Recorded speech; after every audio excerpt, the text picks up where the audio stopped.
पुढची बातमी पाहूयात।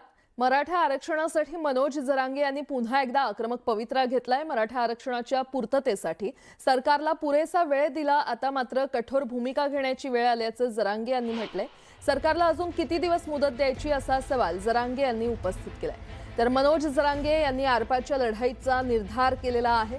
जरांगेंनी उपोषणाची तारीखही जाहीर केली आहे। दरम्यान मनोज जरांगे पाटील यांची मराठा आरक्षण उपसमितीचे अध्यक्ष राधाकृष्ण विखे पाटील हे भेट घेणार आहेत। मात्र या भेटीनंतर जरांगेंच्या उपोषणाचं नेमकं काय होणार हे पाहणं महत्त्वाचं ठरणार आहे।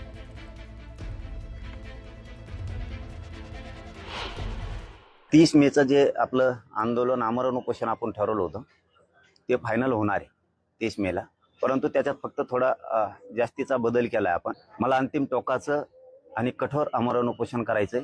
रखरखत्या उन्हात मी हे उपोषण बास टाकून करणार आहे। ना कुठलं पाणी, ना कुठलं जेवण, ना पायात चप्पल घालणार आहे, ना काय करणार आहे। मनोज जरांगे यांच्या आंदोलनाच्या इशाऱ्यानंतर गुणरत्न सदावर्तेंनी जरांगे पाटलांवर निशाणा साधलाय। जरांगे पाटलांकडून हल्ला करण्यासंदर्भात भ्रम पसरवला जातोय।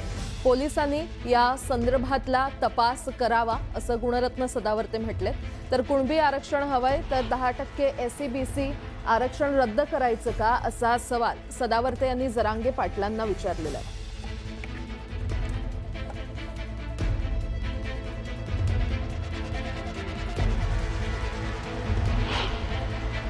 मनोज ज्या प्रकारे भावनिक करत निघालाय की म्हणे अख्ख्या म्हणजे कोणी येऊ नका, कोणी येऊ नका।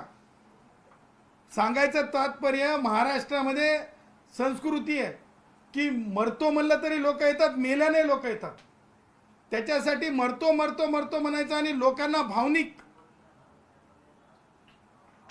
म्हणजे हे करून आव्हान करून किंवा भावनिक करून लोकांना बोलवायचं आणि त्या पुढे म्हणायचं की हल्ला करतील, हल्ला करतील। कोण हल्ला करतील?